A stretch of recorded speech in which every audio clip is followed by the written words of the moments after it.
Doctor Baba Saheb Ambedkar open university.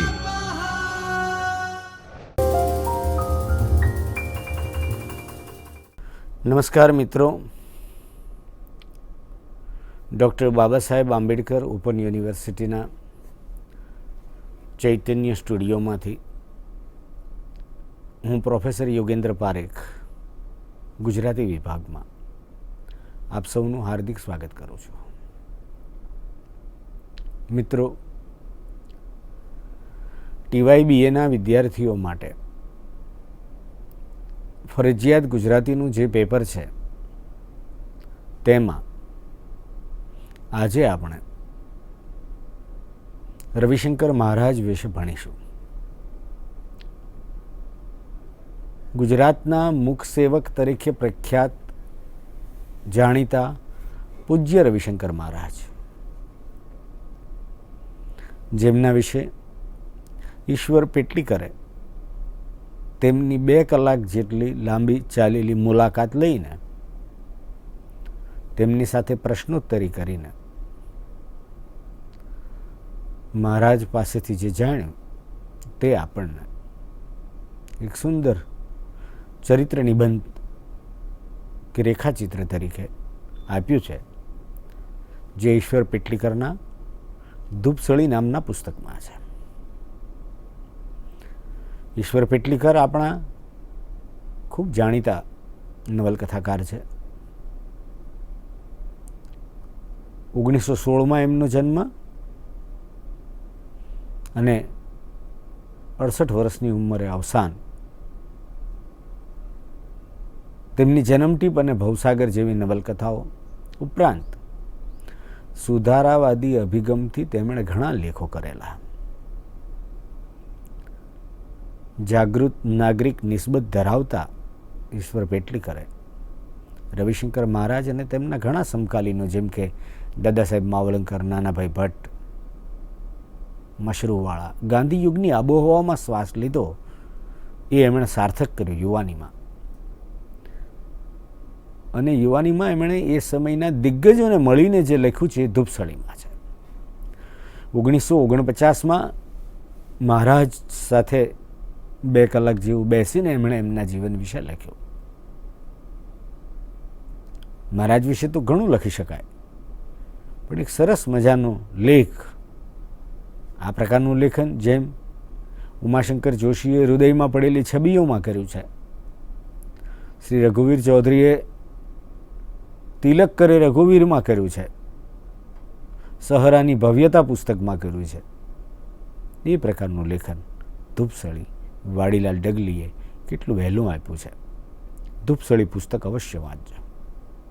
તો મહારાજ વિશે પેટલીકરે લખ્યું. મહારાજ કોણ હતા? મેં અગાઉ કહ્યું તેમ મુખ સેવક.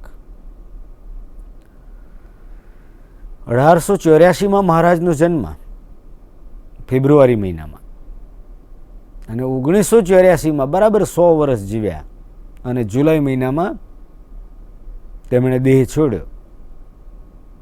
100 વર્ષ જીવ્યા. શતાયુ મહારાજ. મિત્રો, 1960માં જ્યારે ગુજરાત રાજ્યની સ્થાપના થઈ ત્યારે એનું ઉદ્ઘાટન વક્તવ્ય પૂજ્ય રવિશંકર મહારાજે આપેલું. મહાત્મા ગાંધીજીને એક વખત પૂછવામાં આવ્યું કે તમને જો કોઈ વ્યક્તિનું ખોળિયું પસંદ કરવાનું કહેવામાં આવે તો તમે કોના ખોળિયામાં પ્રવેશો, કોના જેવા થાવ એમ? એટલે તરત એમણે કહ્યું કે હું રવિશંકર થવાનું પસંદ કરું.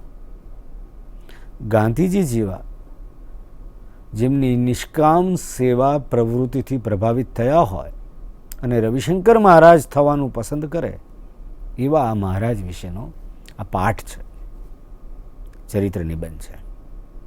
ઈશ્વર પેટલીકર એમને મળવા ગયા. પહેલી છાપ એમની જે પડી એ કેવી કે મહારાજ તો હું મહારાજને અમૃત જેવા માનું છું. જુઓ, પીધા જ કરીએ, કદી આપણે એમને પીતા ધરાઈએ જ નહીં. અમૃત પીતા જેમ કોઈ ન ધરાય તેમ મહારાજ વિશે છે. પેટલીકર લખે છે, મહારાજને હું ઘણી વખત મળ્યો છું. એમના પ્રવચનોનો મોકો મળ્યો છે ત્યારે સાંભળવાનું ચૂક્યો નથી. પણ એમને અનેક વખત મળ્યા પછી, સાંભળ્યા પછી પણ ધરાયા નથી. પણ આ મુલાકાતનો હેતુ અને પછી એના વિશેનું લેખન આજે આપણી સામે પાઠ સ્વરૂપે છે. મિત્રો, આ પ્રકારની પાઠ્ય સામગ્રી પસંદ કરવા પાછળનો યુનિવર્સિટીનો એક અભિગમ છે કે સાહિત્યની સમાંતરે જીવન મૂલ્યબોધક ચરિત્રો, વાતો વિદ્યાર્થીઓ સુધી પહોંચે. આપણી પાઠ્ય સામગ્રીમાં આખો પાઠ છે. આખો પાઠ વાંચવાનો ઉપક્રમ નથી મારો હજી, પણ એ પાઠનો સઘન અધ્યયન કર્યા પછી, એ મૂળ પાઠ્ય સામગ્રી વાંચ્યા પછી સ્વાધ્યાય સામગ્રી વાંચીને સ્વાધ્યાય કાર્ય પણ કરશો તો સમગ્ર ઉપક્રમમાંથી ખૂબ સરસ રીતે સઘનતાથી પસાર થવાશે અને આપનો સ્વાધ્યાય નક્કર બનશે. આપણે મૂળ પાઠ્યકૃતિ પણ અભ્યાસ સામગ્રીમાં આપી છે. મહારાજને મળીને પહેલી છાપ એ પડે છે કે મહારાજને મળનાર દરેકના મનમાં એવી છાપ થાય છે કે મહારાજ મને મહત્ત્વ આપે છે. એનો અર્થ એ છે કે મહારાજ બધાને સરખું મહત્ત્વ આપતા. તો મળવા ગયા ત્યારે તો રવિશંકર મહારાજ નાહવા જવાની તૈયારી કરતા હતા. નહીંને આવે છે, પછી બેસે છે અને પહેલો પ્રશ્ન પૂછે છે, આપ જુવાન હશો ત્યારે ધંધા તરીકે શામાં પડવાનો વિચાર આવેલો? કોઈ પણ યુવાનને યુવાનીમાં પ્રવેશ થાય ત્યારે જીવન નિર્વાહને માટે જે પ્રશ્નો થાય, એવી કોઈ સમસ્યા, એવો કોઈ પ્રશ્ન રવિશંકર મહારાજને થયો હશે કે કેમ? કોઈને શિક્ષક બનવું હોય, ડૉક્ટર બનવું હોય, વકીલ બનવું હોય, તો કંઈક બનવું અને શું કરવું, એવું કંઈ થયું હશે? કેવી રીતે સેવા પ્રવૃત્તિમાં જોડાયા, કોઈ સંકલ્પ કર્યો હશે? બહુ અગત્યનું છે આ જુઓ. નહીં તો આમ જોઈએ તો મહારાજ ગાંધીજી પછીની પેઢીના છે. ગાંધીજીનો 69માં જન્મ છે, 1869, મહારાજનો 1884માં. તો ગાંધીજીને જીવન નિર્વાહ અર્થે કારકિર્દીના જે પ્રશ્નો થયા હતા એવા મહારાજને નથી થયા. ગાંધીજીની બાબતમાં તો આ દિવાનનો દીકરો છે, દિવાન થશે, કુટુંબનું નામ રોશન કરશે, ઉજાળશે, એમ ધારીને કુટુંબના સલાહકાર માવજી દવેની સલાહથી એમને વિલાયત મોકલવામાં આવ્યા કે બેરિસ્ટર બનશે, 2 પૈસા કમાશે. પછી સેવા એમણે સમગ્ર માનવ જાતિની કરી, પણ શરૂઆતમાં તો એમનું પણ જાણે કરિયર કાઉન્સેલિંગ થયું છે. કારકિર્દી ઘડતરનો પ્રશ્ન આવ્યો છે. પછી અનુભવોમાંથી શીખતા ગયા અને સેવામાં આવ્યા. પરંતુ મહારાજની જેમ કુદરતી સેવા તરફ વળવું એવું નથી બન્યું. ગાંધીજીની બાબતમાં પણ આ એક મુદ્દો જોવા જેવો છે. નહીંતર 15 વર્ષ નાના છે મહારાજ બાપુ કરતા. હા, બાપુને આદર્શ માનતા હતા. તો કેવી રીતે મહારાજ વળે છે સેવા તરફ? બહુ અદ્ભુત વાત છે કે એવો કંઈ વિચાર જ નહીં આવેલો કોઈ કામ ધંધામાં પડવાનો, કારણ કે કમાવાની જરૂર છે એવું લાગેલું જ નહીં. બહુ મહત્વની વાત છે. મહારાજે કહ્યું છે કે બીજાને આ નવાઈ લાગે, પણ અમારા માટે સહજ હતું. થોડી જમીન હતી બાપદાદાની, એમાં અનાજ પાકે, ઘેર ગાય હતી, એમાંથી ઘી દૂધ મળે, યજમાન વૃત્તિ હતી, એટલે દાન દક્ષિણા કંઈક આવે. પૈસાની જરૂર જેવું ક્યારેય અનુભવેલું નહીં. પૈસાની જરૂર જેવું અનુભવેલું નહીં એટલે કેટલા સંતાપ મટી જાય છે. આ યુવાનીમાં જવાબદારીના ક્ષેત્રમાં પ્રવેશ કરતા માણસને એ જ વખતે પૈસાની જરૂરિયાતનો અનુભવ નહોતો થયો. બજારની દુનિયામાં આપણી જેમ પ્રવેશેલા નહીં, શોખની દુનિયામાં તો નહીં જ. જરૂરિયાત ખૂબ ઓછી હોય તો પૈસાની જરૂરિયાત અનુભવાય નહીં, એવો આ રવિશંકર મહારાજના જીવનમાં સહજ રીતે સાંપડેલો જીવન મંત્ર હતો, કહો કે જીવન ધ્યેય હતું. અને જીવનમાં કોઈ ઉમદા ધ્યેય માટેનો ઠરાવ નહોતો. પુણ્ય શ્લોક આત્માઓ, કર્મશીલ લોકો, પ્રજા સેવકો એકબીજાને મળતા ગયા. એક છત્ર હતું એ બધા પર ગાંધીજીનું. આદર્શ તરીકે ગાંધીજી હતા. બીજી રીતે જોઈએ તો ગાંધીજીને પણ કેવા માણસો મળ્યા છે એ સમયમાં કે 1884માં જન્મેલો યુવાન, 1884માં જન્મેલો એક સેવક યુવાન થાય ત્યારે એવું કહે કે અમને પૈસાની જરૂરિયાત અનુભવાયેલી નહીં. કેટલી મોટી વાત હતી. એટલે અંગત લોભને ઉદય થાય, લોભનો, એવી કોઈ ક્ષણ જ ના આવે જીવનમાં. અપરિગ્રહ એટલે કે સંગ્રહખોરી ન કરવી, એને કોઈ પ્રતિજ્ઞા તરીકે જીવનમાં ઉતારવી પડે એવો પણ પ્રશ્ન નહીં. સહજ રીતે જીવનમાં વણાતું ગયું. અનાજ પાણી માટે થોડી જમીન હતી, યજમાન વૃત્તિ હતી, જરૂરિયાત ઓછી હતી. એટલે જિંદગી સેવાના પંથે કેવી વળી એની એક સરસ વાત કરે છે. એટલે પ્રશ્ન કરે છે, પછી આશ્ચર્ય થાય છે ઈશ્વર પેટલીકરને કે તો તમે કોંગ્રેસના કયા પ્રસંગમાંથી કોંગ્રેસમાં પડ્યા? કોંગ્રેસ એટલે આપણે આજના રાજકીય પક્ષ તરીકે એનો વિચાર નથી કરવાનો. અલબત્ત એની સ્થાપના થઈ હતી એ જ કોંગ્રેસ, પણ ના, તે વખતની કોંગ્રેસ એટલે દેશની આઝાદી માટે મથતી એક રાજકીય સંસ્થા તરીકે કોંગ્રેસ. અને તેમાં કેવી રીતે આવવાનું થયું? તો કે રાજનેતા તો હતા નહીં રવિશંકર મહારાજ. એનો જવાબ એમણે બહુ સરસ આપ્યો છે. કારણ કે તે વખતે આઝાદી આંદોલનનું નેતૃત્વ કોંગ્રેસના હાથમાં હતું. તમે જુઓ, એક કે ગાંધીજી, રવિશંકર મહારાજ અને કોંગ્રેસ. રવિશંકર મહારાજનો જન્મ થવો અને કોંગ્રેસની સ્થાપના થવી, એ ગાળા, એ સમય ગાળો બહુ લાંબો નથી, લગભગ સમાંતર છે. તો અહીંયા કેવી રીતે આવ્યા? તો તરત જ એમણે કહ્યું કે મારું ગામ મહેમદાવાદ પાસે આવેલું સરસવણી. સરસવણી ગામમાં એમનેથી ઉંમરમાં એક મોટા એક કવિ મિત્ર હતા, છોટાલાલ. એ છોટાલાલ દેશી નાટક કંપની માટે નાટકો લખતા. દેશી નાટક કંપની, આ જૂની રંગભૂમિની વાત છે, આપણે એમાં જ જતા. કવિ છોટાલાલ સરસવણી ગામના હતા. રવિશંકર મહારાજનો ભેટો કરાવે છે મોહનલાલ પંડ્યા પાસે. મોહનલાલ પંડ્યા પાસે લઈ જાય છે. મોહનલાલ પંડ્યા કોણ હતા? મહારાજના જીવનનો કદાચ આ વળાંક કે છોટાલાલ એમને મોહનલાલ પંડ્યા પાસે લઈ જાય. મોહનલાલ પંડ્યા કઠલાલના હતા. કઠલાલના નરહરી પરીખ પણ હતા. કઠલાલના એક જાગૃત, તેજસ્વી, હોનહાર યુવાન એટલે મોહનલાલ પંડ્યા. નીડર, નિર્ભય, અંગ્રેજોથી ડરતા નહીં એવા જબરજસ્ત આત્મબળવાળા આ યુવાનનો સંપર્ક રવિશંકર મહારાજને કરાવ્યો છોટાલાલ કવિએ. એનાથી પ્રભાવિત થયા. એટલે જાણે પ્રથમ દ્રષ્ટિએ પ્રેમ થયો. ઈશ્વર પેટલીકરે લખ્યું છે કે લગ્ન જીવનમાં એવું બને પ્રથમ દ્રષ્ટિએ પ્રેમ. અહીંયા તો સેવા જીવનમાં કહો કે જાહેર જીવનમાં એવું બન્યું કે મોહનલાલ પંડ્યાના વ્યક્તિત્વથી આકર્ષિત થાય છે.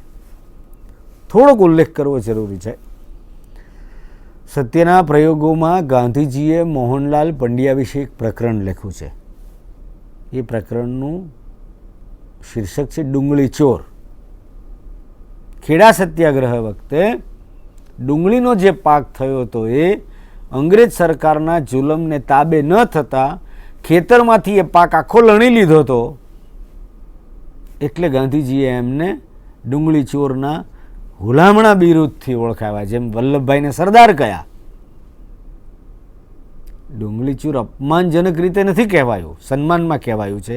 એવા મોહનલાલ પંડ્યાના સંપર્કમાં રવિશંકર મહારાજ આવે છે. એટલે જાહેર સેવાયુક્ત જીવનમાં, રાજકીય જીવનમાં નહીં, જાહેર સેવક તરીકેના જીવનમાં સક્રિય થાય છે.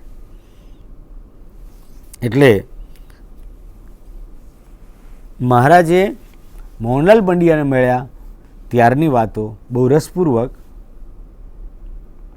ઈશ્વર પેટલીકરને કહી એ વાર્તાની જેમ સરસ રીતે પેટલીકરે નોંધી છે આ પાઠમાં. 1919ની 6 એપ્રિલે 1919ની 6 એપ્રિલ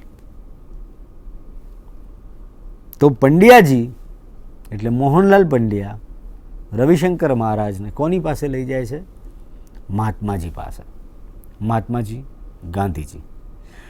1915ની 9મી જાન્યુઆરીએ હિન્દ પાછા ફરેલા મહાત્માના સંપર્કમાં રવિશંકર મહારાજ 1919ની 6 એપ્રિલે આવે છે. આપણને એમ થાય અત્યાર સુધી કેમ નહીં આવ્યા હોય? મહારાજ પોતાનું કામ કરતા હતા, યુવાન હતા, નાના પાયે કરતા હતા, 35 વર્ષની આયુ થઈ ગયેલી. તો શું પંડ્યાજીએ કહ્યું ત્યારે જ એમને ગાંધીજીની ભાળ મળી કે આ કેવો માણસ છે? ના, મહારાજે કહ્યું છે કે દક્ષિણ આફ્રિકામાં એ હતા ત્યારથી એમના વિશે સાંભળેલું અને મને ખ્યાલ આવેલો કે આ કોઈ દૈવી પુરુષ છે. એ પ્રભાવ એમની ચેતનામાં સ્થાયી ભાવ તરીકે પડ્યો છે. પ્રત્યક્ષ મળવાનું થયું 1919માં. એમણે કહ્યું, એ એમના શબ્દોમાં જ હું 2 લીટી વાંચું છું. એમના પ્રસંગમાં હું આવું તે પહેલાં એ દક્ષિણ આફ્રિકા હતા ત્યારથી મારા ઉપર તેઓ દૈવી પુરુષ છે એવી છાપ પડેલી હતી. એ છાપ કેવી રીતે પડી એના કોઈ કાર્યકારણના સંબંધ હું ન આપી શકું એમ પણ એમણે કહ્યું છે. પછીનો એક બહુ મહત્વનો પ્રશ્ન કરે છે ઈશ્વર પેટલીકર કે આપના જીવનમાં કઈ વ્યક્તિઓની અસર થયેલી? તો એમણે પ્રથમ અસર સ્વામી દયાનંદની અને બીજી ગાંધીજીની. આ મહારાજનો જવાબ છે, યાદ રાખવા જેવો જવાબ છે. પ્રથમ અસર સ્વામી દયાનંદની અને બીજી ગાંધીજીની. પછી આગળ મહારાજે કહ્યું છે, મહારાજ કહું છું ત્યારે રવિશંકર મહારાજ, ગુજરાતના મુખ સેવક મહારાજ પંડ્યાજી.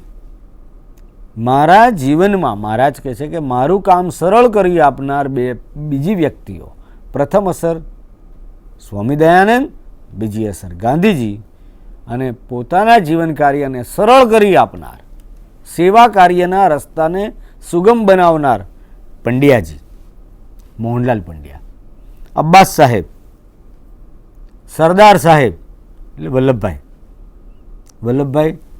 સરદાર વલ્લભભાઈ રવિશંકર મહારાજ કરતાં 9 વર્ષ મોટા હતા. સરદાર સાહેબ અને વેલચંદ બેન્કર અને ગાડગે એક અધિકારી હતા. તો આ 5 જણા, પંડ્યાજી, અબ્બાસ સાહેબ, સરદાર સાહેબ, વેલચંદ બેન્કર અને ગાડગેજી. રવિશંકર મહારાજે જીવનભર જે કામ કર્યું, બારૈયા અને પાટણવાડિયા લોકોના ક્ષેત્રમાં પ્રવેશ્યા, એ સમયના ધાડપાડુઓના જીવન પરિવર્તન કર્યા, એ બધી વાતો માટે આપણે માણસાઈના દીવા પુસ્તક વાંચવું જોઈએ, જે ઝવેરચંદ મેઘાણીએ મહારાજ પાસેથી સાંભળેલી વાતોના આધારે લખેલું છે. માણસાઈના દીવામાં રહેલા પ્રસંગો જે છે તે મનુષ્યના હૃદયમાં રહેલી સારપના મૂલ્યવાન દસ્તાવેજો છે, જે ઝવેરચંદ મેઘાણીએ મહારાજ પાસેથી સાંભળેલી વાતો છે. તો બારૈયા અને પાટણવાડિયા સાવ સાધારણ વર્ગના ગણાતા મનુષ્યના જીવનમાં રહેલી શ્રમની, જીવન પ્રત્યેની નિસ્બત જે છે એની સાથે મહારાજ જોડાય છે. એક સરસ પ્રસંગ નોંધ્યો છે કે એક વખત એક છોકરો જઈ રહ્યો હતો અને એને મળી જાય છે મહારાજ. તો મહારાજ પૂછે, એટલે તું કોણ? તો પેલો કે હું પાટણવાડિયો. તો રવિશંકર મહારાજને એમ થાય છે કે આ તો જાણે મારો માણસ છે. એવા રવિશંકર મહારાજ એમની સાથે ઓતપ્રોત હતા. રવિશંકર મહારાજના ચરિત્રના આ પાઠની અંદરથી આપણને એવા બધા લક્ષણો મળે છે કે જેમાં આપણે રવિશંકર મહારાજની એક સમ્યક છબી ઝીલી શકીએ છીએ. જાહેર જીવનમાં પડેલા લોકસેવકની છબી, આઝાદી આંદોલનમાં પડેલા એક વિનમ્ર વ્યક્તિની છબી, જે એક શતાબ્દી સુધી ગુજરાતના જાહેર જીવનને અજવાળે છે. એટલે ઉમાશંકર જોશીએ કવિતામાં ગુજરાત વિશેની જે કલ્પના કરી છે એ ગુજરાતની સ્થાપના વખતે સ્થાપનાનું ઉદ્ઘાટન પ્રવચન મહારાજે આપેલું એ મહારાજ એક ગુજરાતી તરીકે ગાંધીજીના ગુજરાતના એક લોકસેવક તરીકે છેવાડાના માણસની સેવામાં કઈ રીતે ઓતપ્રોત હતા એ રીતે શતાબ્દી સુધી, જીવનના આખરી શ્વાસ સુધી જીવતર ઉજાળી ગયા. અહીંયા ઈશ્વર પેટલીકરે મહારાજ વિશે લખ્યું છે ત્યારે એમ કહ્યું કે 2 કલાકની એમની મુલાકાત દરમિયાન મહારાજની વાત કરવાની શૈલી એક નીવડેલા વાર્તાકાર જેવી શૈલી હતી. જુઓ, શૈલીનો પ્રશ્ન શું છે?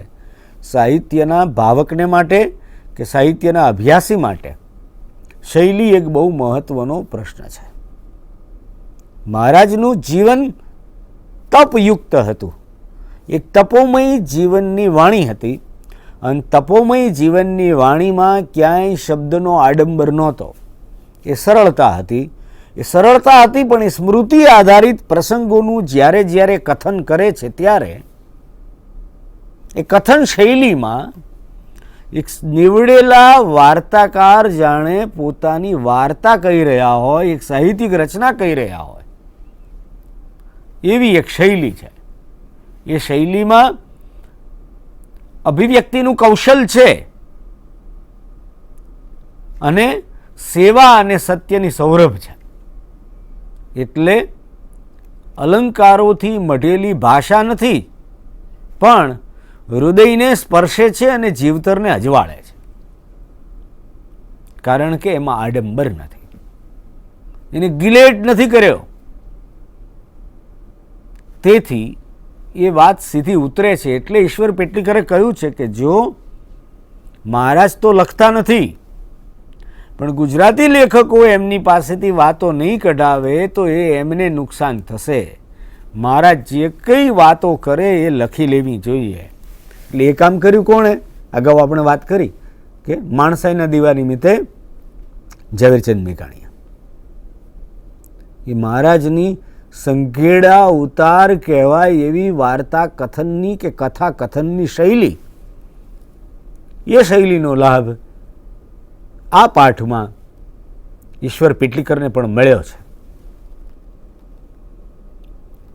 ગુનેગાર કોમમાં કામ કરતી વખતે ક્યારેય નિરાશ નહીં થયેલા એવું પણ પૂછ્યું છે. સેવા કાર્યમાં જોડાનાર વ્યક્તિને ઘણા પડકારોનો સામનો કરવાનો આવે છે. આપણે આજના સમયમાં જે તકલીફો કોઈ સેવક અનુભવે એવી એ સમયમાં પણ અનુભવતા હતા. કારણ કે ઘણીવાર એવું બને છે કે જેને વિશે ચિંતા સેવતા હોઈએ કે જેની ચિંતા કરતા હોઈએ કે જેની સેવા વિશેનું પ્રણ લીધું હોય એ જ વ્યક્તિ પોતાને વિશે એના સેવક જેટલો જાગૃત નથી હોતો. ઘણા કિસ્સામાં તો વધારે બેદરકાર હોય છે અને નિરાશ પણ કરે છે. સેવકોને ખૂબ નિરાશા સાંપડે છે જેની સેવા કરે છે એ લોકોની દ્વારા જ. તો એવો અનુભવ થયો હશે ત્યારે મહારાજ શું જવાબ આપે છે? નિરાશા નહીં થયેલી તેનું કારણ કે હું એમને સુધારવા ગયો છું એવું મેં માનેલું નહીં. દારૂ છોડો, ચોરી ન કરો એમ મેં એમને સીધું કહેલું નહીં.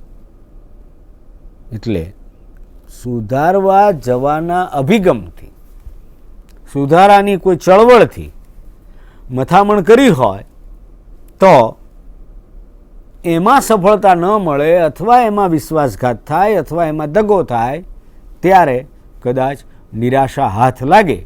પરંતુ મહારાજને એમ થયું નથી. મહારાજે જેને સુધારવા છે, જેને સુધરવાની જરૂર છે, જે અનિતિમાં સપડાયા છે, એના સંપર્કમાં આવ્યા એમને પ્રથમ તો મિત્ર ગણ્યા છે. પોતાનાથી નાના નથી ગણ્યા. એમની અવસ્થાને પતિત ગણ્યા છે, એ માણસોને પતિત નથી ગણ્યા. એટલે પોતાના શુદ્ધ આચરણ અને ચારિત્રના પ્રભાવથી, પોતાની સાદગીથી, પોતાની હમદર્દીથી એમને સહજ રીતે જીત્યા છે. એટલે મહારાજની હાજરીમાં કે મહારાજ જાણશે તો શું થશે, મહારાજની હાજરીમાં કશું જ ખોટું ન થાય, મહારાજ જાણશે તો એમને દુઃખ થશે, એવું વિચારનારો એક એવો વર્ગ ઊભો થયો કે એમનામાં આપોઆપ પરિવર્તન આવ્યું. એટલે તેઓ બગડેલા છે એમ જોવાની મહારાજની દ્રષ્ટિ જ નહોતી. સમય અને સંજોગોને એમણે એવી રીતે જોયા કે દરેકને જોડે પોતાના હૃદયનાથી એક સેતુ રચ્યો, પોતાના હૃદય સેતુ રચ્યો, સમજણનો સેતુ રચ્યો અને આચરણ દ્વારા પરિવર્તનનો માર્ગ પકડ્યો. સુધારક ઉત્સાહથી, સુધારાના આવેગથી, સુધારાના ની મહત્વાકાંક્ષાથી જોડાયા હોત તો એમને નિરાશ થવાના ઘણા કારણો મળ્યા હોત, પરંતુ તેઓ નિરાશ થયા નથી. આમ મહારાજના જીવનની ઘણી બધી વાતો એક પાઠમાં લઈ શકાય એટલી ભરપૂર એમણે લીધી છે. ઈશ્વર પેટલીકરે મહારાજને જે પ્રશ્નો કર્યા છે, એક સેવકને કેવા પ્રશ્નો થઈ શકે? પાયાનો અને પહેલો પ્રશ્ન એ હતો કે તમને જુવાનીમાં એમ ન થયું કે હું કમાઉં? એ પ્રશ્નના જવાબમાં આપણે જોયું અને વિશેષ તો એ હતું કે પૈસો એમની જરૂરિયાત નહીં હોવાના કારણે એમને લોભ જન્મ્યો નહીં. એમનો અંગત ખર્ચ વર્ષનો 50 પૈસાનો હતો એવું મહારાજ નોંધે છે. મોટે ભાગે એ ચાલી જતા, ચાલીને જ જતા. 37 માઇલ સુધી ચાલવાનું હોય, અરે મહેમદાબાદ સરસવણીથી કઠલાલ સુધી ચાલીને જતા. એટલે ગાંધીજીએ જે બુનિયાદી તાલીમની વાત કરી એ વાત રવિશંકર મહારાજના જીવનમાં સહજ રીતે નીતરતી ગઈ. શરીર કસાયેલું રહ્યું. જ્યાં જતા ત્યાં એ દરેક જગ્યાએ મહારાજ જતા એ સ્થળ, એ ગામ તીર્થ થઈ જતું. કારણ કે એમને ક્યાંય પહોંચવાની ઉતાવળ નહોતી. એટલે એમણે માર્ગ ઉપર એ ચાલતા રહ્યા, બને ત્યાં સુધી ચાલતા રહ્યા, ચાલતા જતા. એના કારણે અજંપો નહોતો, લોકો વધારે મળતા, લોકો એમના આચરણથી, સાધુ જેવું જીવન હતું, એમના આચરણથી પ્રભાવિત થતા. કેટલાય લોકોની ક્ષેત્ર સ્પર્શના થતી. ઘણીવાર એવું બનતું કે કોઈ કામે ઘરેથી નીકળ્યા હોય. એક વખત તો એવું બન્યું છે કે એક વખત નાહવા ગયા છે અને ઘરે 6 દિવસે પહોંચ્યા તો ઘરે કોઈ રાહ નહીં જોતું એવું પૂછ્યું તો કે બધાને ખબર હોય કે આમના હાથમાં કંઈક કામ આવી ગયું હશે અને નીકળી પડ્યા હશે. તો આમ રવિશંકર મહારાજના જીવનના ઘણા પ્રસંગો એવા છે અને એ પ્રશ્નોત્તરી આપણી પાસે આ પાઠમાં જે રીતે આવે છે એમાંથી મહારાજનું એક આપણને એક સંપૂર્ણ ચરિત્ર છે એને કહી શકાય એવું એક આંતર સમૃદ્ધિ વ્યક્તિત્વ આપણને મળે છે. એ છબીના દર્શન થાય છે.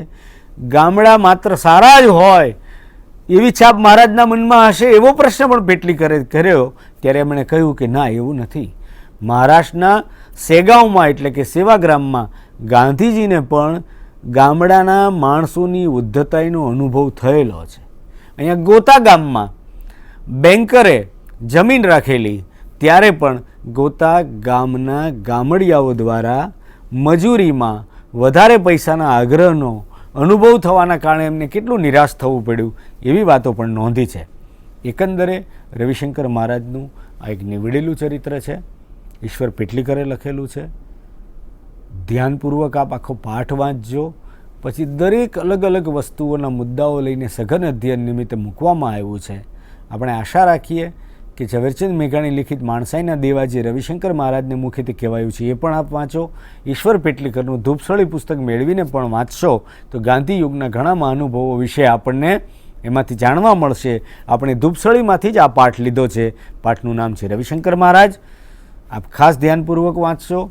મહારાજના ચારિત્ર વિશે, મહારાજના ચરિત્ર વિશે જે રીતે લખાયું છે એનું ચિંતન કરશો અને સેવા ધર્મ આપણા જીવનમાં અપનાવી શકીએ અને જે ભાષા દ્વારા જે શૈલીમાં લખાયું છે એ ભાષાને આત્મસાત કરીને મૌલિક રીતે આ વ્યક્તિત્વ વિશે આપને આવડે એવી ભાષામાં લખવાનો પણ પ્રયત્ન કરશો એવી આશા અપેક્ષા સાથે વિરમું છું. આપે મને શાંતિથી સાંભળ્યો એ બદલ ખૂબ ખૂબ ધન્યવાદ.